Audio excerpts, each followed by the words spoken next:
기계가 요 드릴이 되겠습니다. 간단한 기계가 되겠고요.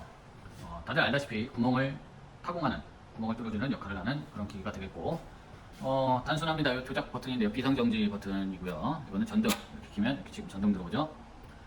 전등 끄고, 그 다음에 탭이나 드릴인데, 탭은 요 나사산 만들 때 쓰는 거고요. 드릴은 우리가 일반적으로 쓰는 그 드릴이고, 요 아래로 내리면 여기가 회전을 하게 됩니다. 반대 놓으면 꺼지고요. 그 다음에 요것은 스위치의 선택인데, 우리 발판을 안 쓰고 있고 그냥 핸들 쓰고 있으니까 핸들 위치에다가 놓고, 그 다음에 여기 보시면 요게 핸들인데, 요걸 돌리면 요 드릴이 내려와요. 그래서 내가 뚫고자 하는 그 가공물을 놓으시고 이걸 내려서 회전하는 상태에서 이걸 내리게 되면 구멍이 뚫리게 되는 것이죠. 자, 그렇고, 자, 그 다음에 요 드릴 날인데요. 드릴 날을 교체할 수가 있어야 되겠죠. 여기 보시면 이렇게 구멍이 있습니다. 이렇게 생긴 척이 있는데, 요거를 끼시고 왼쪽 방향, 모든 나사는 왼쪽으로 돌렸을 때, 그러니까 반시계 방향으로 돌렸을 때 거의 풀리죠. 모든 나사는 아니고 대부분 그렇습니다. 역회전이 걸리는 뭐 선풍기나 이런 거에는 오른쪽으로 돌려야 풀리는 것도 있지만 대부분 왼쪽으로 돌리면 풀리죠. 그래서 얘를 돌리면 나사가 풀리면서 이 사이가 벌어지고 이렇게 드릴날이 빠지게 되고요. 내가 필요로 하는 그 드릴날을 선택을 하셔서, 여기 보시면 뭐 다양하게 있죠. 여기 보시면 써 있습니다. 이거는 10mm, 1cm라는 얘기죠. 1cm. 그리고 뭐 이렇게 두꺼운 것도 있고요. 다양하게 있습니다. 여기 다 보시면 써 있어요. 이거는 44cm죠. 이 지름이 4cm. 그리고, 자, 내가 원하는 드릴날 크기를 정하셔서 다시 집어넣으시고, 이거를 돌려서, 처음에는 손으로 돌려서, 여러분들은 두 손으로 하셔야 되겠죠. 고정을 시켜놓고 이걸로 이쪽으로 다시 밀어서 돌려주시면, 이것도 굳이 너무 막 온 힘을 다해서 세게 할 필요가 없어요. 적당한 힘으로 돌려주시면 이렇게 드릴날 교체가 되겠습니다. 자, 그 다음에 주의하셔야 될 점이, 여기 밑에 보시면 철판이 있거든요. 요거를 내렸을 때 가끔 이렇게 철판에다가 드릴을 찍는 친구들이 있어요. 그래서 요거를 조절을 하거나, 아니면 아까처럼 이렇게 나무판을 하나 대놓고 내가 구멍을 뚫고자 하는 나무를 대고 완전히 뚫리면 요 밑에 살짝 요 나무판에 되겠죠. 그럼 드릴날이 손상되지 않고 뭐 사용할 수가 있는데, 이렇게 철판에다가 대놓고 이게 두 개가 부딪히게 되면 드릴날이 깨져버립니다. 그러니까 못 쓰게 되겠죠. 그러니까 여러분들은 요거를 맞춰서 써도 좋지만, 요 밑에다가 보조판을 하나 대놓고, 나무로 된 보조판을 대고 여기다가 구멍을 타공하고자 하는 목재를 갖다가 대시면 되겠습니다. 자, 그리고 이 높이 조절을 할 수가 있는데요. 자, 여기 보시면 오른쪽에 레버가 있는데, 이거를 돌리면 내려가야 되는데 지금 내려가지 않죠. 왜냐하면 잠겨져 있기 때문이고, 다시 왼쪽으로 보시면 이 레버가 있는데 얘를 풀어버리고, 그 다음에 이 높이 조절 레버를 돌려주시면 올라갔다가 내려갔다 할 수가 있고, 이 철판도 좌우로 움직일 수가 있습니다. 그냥 필요에 따라서 높이 조절하신 다음에 움직이지 않아야 되면 다시 이 레버를 잠가 주시면 되겠죠. 돌려서 잠그고, 이렇게 보조판 되고 위판 되고 사용, 이렇게 해주시면 되겠습니다. 그리고 여기 높이 조절하는 게 있는데요. 내가 완전히 구멍을 타공하는 것이 아니라 중간까지만 뚫어야 될 경우에는 요 조절 나사를 맞춰주시면 되겠는데, 만약에 내가 3cm 뚫어야 된다, 3cm만 뚫어야 된다, 그럼 요 3cm와 요 화살표를 맞춰주시고, 여기 보이시는 요 나사를 잠가주시고 그 다음에 내려주시면 3cm만 내려가게 되겠습니다. 지금 1cm 내려온 거죠. 20에 있으니까 다시 풀고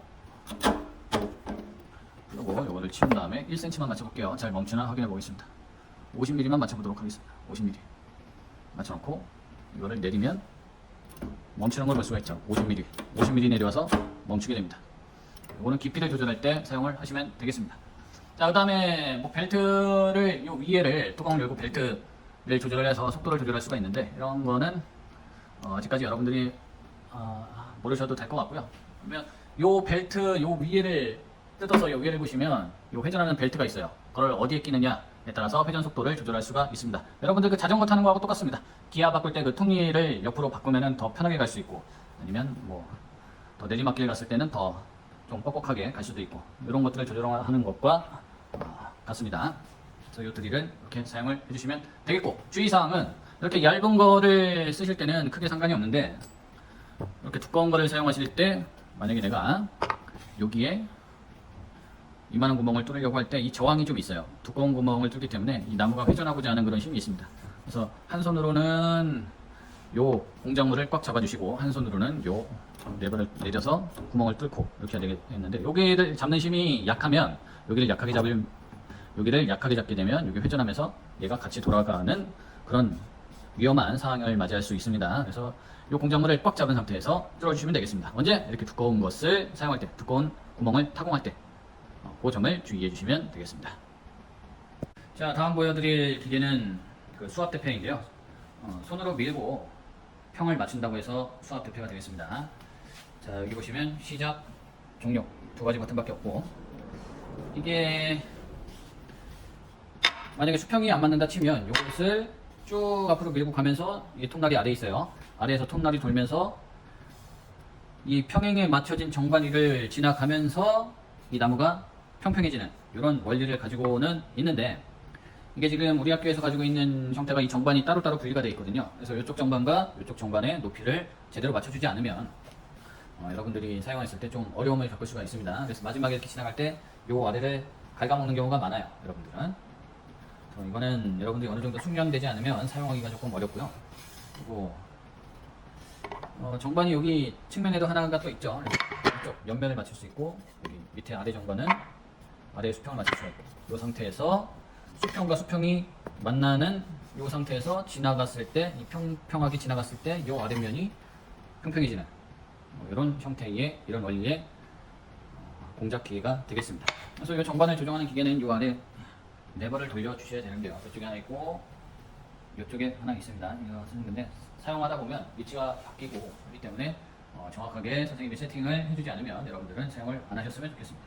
반드시 교사의 지도 아래 하에 해주셨으면 좋겠고, 요거를 또 여러분들이 날이 아래에 있다 보면 날이 안 보여갖고 좀 방심하는 경우가 있어요. 만약에 지금 이렇게 지나가는 거는 뭐 높이가 있으니까 좀 뭐 괜찮다 쳐도, 만약에 요 아래로 이렇게 지나간다 그러면 내 손과 날이 굉장히 가까워지는 그런 상황이 발생을 합니다. 이게 날이 아래에 있으니까 안 보인다고 그냥 이렇게 뭐 지나가는데, 이렇게 하면은 굉장히 위험하죠. 수압대패가 뭐 어떻게 보면 날도 눈에 보이는 게 없고 뭐 별로 무섭지 않게 생각할 수 있는데, 수압대패 사용할 때 주의해서 사용을 해 주셔야 되겠습니다. 자, 그 다음에 자동대패가 되겠고요. 자동대패는 뭐냐면 수압대패로 한쪽의 면을 잘 평평하게 맞춘 상태에서 그 다음에 이 자동대패를 사용해 주는 겁니다. 이렇게 맞춰진, 수평이 맞춰진 부분을 아래쪽으로 향하게 해서 이 기계를 통과하게 되면 이 위에, 이 윗부분이 평평하게 맞춰지게 되는 것이죠. 그래서 이것은 사용하기가 좀 편한데, 요거를 들어 올리면 시작이 되고요.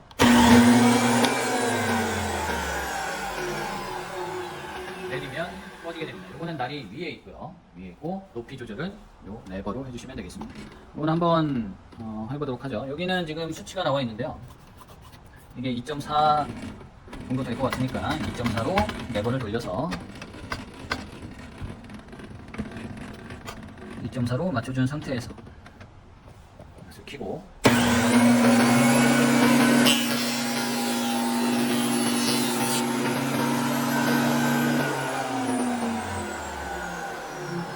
자, 이렇게 가공이 되는 형태가 되겠고요. 아랫면이 평평한 상태가 맞춰진 상태에서 요 윗부분을 통과하게 되면 위에 부분도 평평하게 맞춰지겠죠. 그러니까 위 아래를 평평하게 균등하게 만드는 그런 역할을 하는 거죠. 수압대패로 먼저 한 면을 맞추고, 왜냐하면 얘는 아랫면이 평평해야 윗면이 평평하게 맞아지는 형태가 되는 거잖아요. 그죠? 아랫면이 울퉁불퉁한데 위에 해봐야 이게 안 맞습니다. 그리고 저것도, 저 수압대패도 아랫면을 평평하게 맞추고 뒤집어서 윗면을 평평하게 맞춰도 어떤 형태가 될 수가 있냐면, 평평하긴 평평한데 아랫면은 그냥 평평하고 위에 면은 뭐 이런 식으로 맞춰질 수가 있습니다. 평평하긴 평평한데 직선이긴 직선인데 대각선으로 맞춰질 수 있거든요. 그래서 한 면은 수압대패로 맞춰주시고 나머지 한 면은 이 자동대패로 맞춰주시면 되겠는데, 주의사항은